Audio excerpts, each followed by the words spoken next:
What is up, everybody? Hazeblade here, and today we're going to be going back on my old Project Resistance footage as we prepare for the open beta of Resident Evil Resistance this weekend, and give you a couple of pointers when playing as the Mastermind to make sure that you unleash the most devastating combos upon the survivors. So without further ado, let's jump right in. Now, once you're in the lobby after queuing as a Mastermind, you'll be presented with some options to help set up the scenario. Now, in the open beta, I'm not sure exactly how this will be presented, but for the closed beta back in October, we had 4 different presets to choose from. And all of these presets align different things such as where the enemies were, where the puzzle piece locations were, as well as where the preset traps were placed throughout the level. Now, you also have options as far as skills go for your Mastermind. Now, I won't get into them too much in detail since during the open beta we may not have very many options, but generally speaking, Daniel primarily excels with controlling zombies, and presumably once we have access to other Masterminds, they'll excel in other areas as well. Now, you also have a bit of deck customization elements as well, and again, we're not sure how that's going to translate to the open beta. We didn't really have much of a choice in the closed beta with what we were presented with in our deck, but we do know that the full release of the game will allow some customization so that we can really pick and choose and kind of micromanage what's in our deck as we start to assault the survivors. Now, as you're loading into the level, you'll want to keep some things in mind. First and foremost, different combinations of survivors are going to excel at different things, and with the addition of new characters coming into Resident Evil Resistance, different combos may be more or less difficult to deal with based on what deck you've chosen. Now, once the level loads, you'll be given immediate access to the security cameras around the level, starting with the security camera in front of the survivor spawning zone. Your presets will already be in place, so you won't have to do anything there. But my strategy with these survivors was to take control of my first preset zombie after laying down a crawler and immediately start assaulting the survivors head on. I don't think these survivors were quite ready for what I had planned because it took them a little bit to drop this initial zombie after unleashing a massive wave of slashing attacks, and even after they had killed this zombie, I already had a tough zombie ready to go in my hand to play once they started breaking into the building. The way that this worked out for me was that as I spawned this zombie in, they continued to try to rush into the building, and once I gained control of this zombie, I was immediately able to unleash a devastating slew of attacks on the 2 survivors that were in the back. Now, keep in mind that while I'm doing this, the other survivors are already making their way into the depths of the building. So one thing that you'll want to make sure that you check on is the security cameras that are advanced through the level. So if people start picking up puzzle pieces and you've also got survivors at the beginning of the stage, one thing that I could have done better here was to go back to the security cameras and start laying setups for the survivors that had made it further into the building. Fortunately for me, I was still able to win this match just by surprising them with things that they weren't expecting. But I ended up wasting a few seconds in this moment because I was chasing after a survivor that had long since passed my window of opportunity to attack. Again, I must reiterate, you always want to make sure that you're keeping eyes on the entire level as a whole, so I don't always recommend this strategy, but one thing that did work in my favor here was that I had an isolated survivor that I pretty much had free reign to do whatever I wanted with because none of his teammates were coming by to help him. Once I had an opportunity to go back to my security cameras, I realized that the survivors were still somewhat spread out. So I took a look around and realized that I had enough resources to chain a few combos together. So for the survivors that were hanging out by the exit, I went and dropped a liquor to try to distract them, while at the same time also chaining together a combo of a landmine and a zombie to distract the person grabbing the puzzle piece. So although they made it through this section, I was able to chain these resources together to slow them down just enough to get me a couple of seconds in my favor. So now that we've advanced in the stage quite a bit, we're getting access to some more impressive cards. For example, this dealer regen.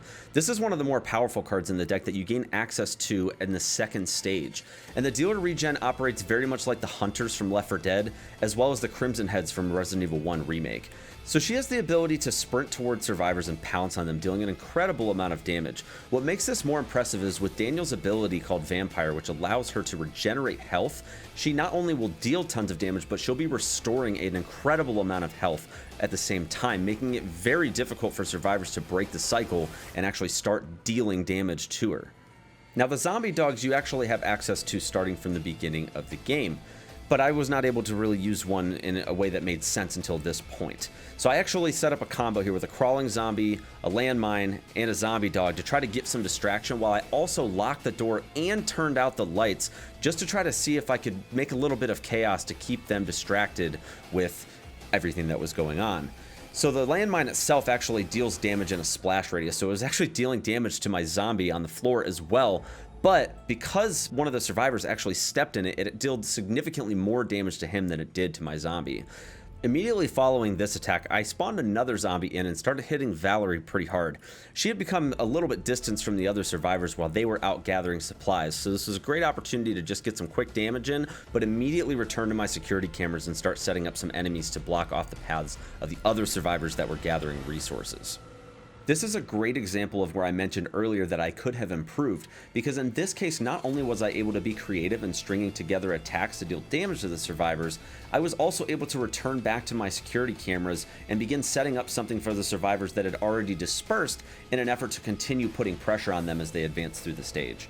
Now by this point in time, the survivors had been making quite a bit of progress, and as a mastermind there's only so much that I can do to continue putting that pressure on them as they start to gain access to more powerful weapons and they start regrouping and figuring out their strategy.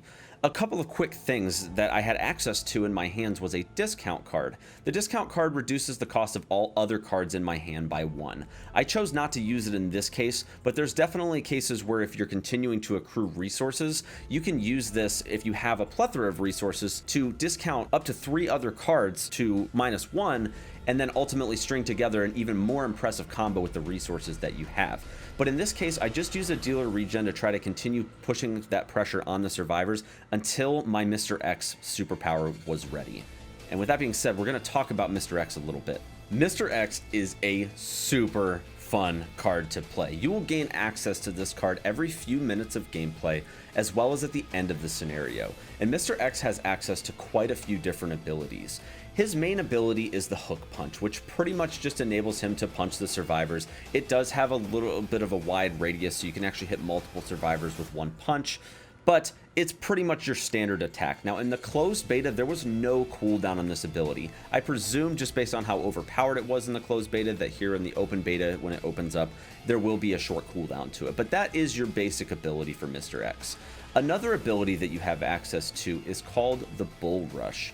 And what makes this ability so powerful is that when a survivor is getting away from you, you can actually start sprinting towards them and do a cleave ability that deals an incredible amount of damage to the enemies. Another thing you can do is called Pulverize, where with a lone survivor you can pick them up by their skull and crush it to oblivion. If another survivor jumps to their aid, they may be able to save them from this unfortunate fate. But in this case, Chad, aka Samuel, was not able to fulfill that, and unfortunately his fellow survivor had to pay the price. Now for our last 2 abilities for Mr. X, we have Rampart and Stalker. Now Stalker, from what I understand, actually allows you to hone in on the survivors and gain a small speed boost for a short period of time, whereas Rampart allows you to become slightly more resistant to damage.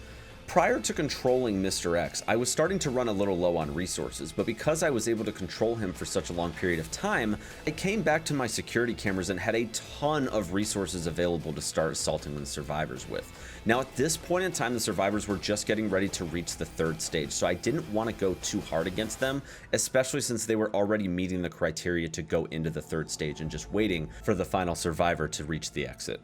Now sometimes as Mastermind you will have downtime. It's not very frequent that this occurs, but this is a great opportunity that if you have any cards in your hand that you're not really thinking you can string together a combo with, now is definitely the time to use these cards. So this is a great opportunity to talk about the Enhancer, which is the far card on the left. The Enhancer buffs all enemies that you shoot it with, and you get 3 charges when you equip it. It will increase the speed and damage output of anything that it hits, including lickers, zombie dogs, as well as other enemies. So this is incredibly useful during downtime if you still have enemies in the area, that you can use this ability to offload it from your deck and get a new card while also increasing the throughput of the enemies that you have in play.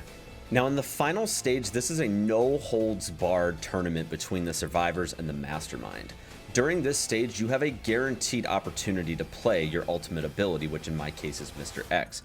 But by this point in time, after you've used Mr. X the first time, you should have quite a plethora of resources to use to try to stop the survivors from completing the objective in the final stage. Now in the final stage, you will have access to another card to play from your deck, which is the Armored Zombie. So I played this in this slew of combos that I'm stringing together, and this zombie is completely armored and resistant to ammunition. Now, it's not impossible for the survivors to kill the zombie, but it is incredibly difficult. So my strategy here was to just unleash as much power as I could in this hallway to stop the survivors from accessing the different sections of this stage.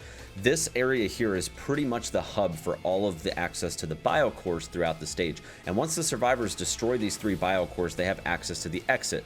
Once the exit is unlocked, you will immediately gain access to your ultimate ability in a final last stand against the survivors before they have the opportunity to leave. And before I finish annihilating these survivors, there are a couple of cards that were not featured in this video that I want to talk about very quickly.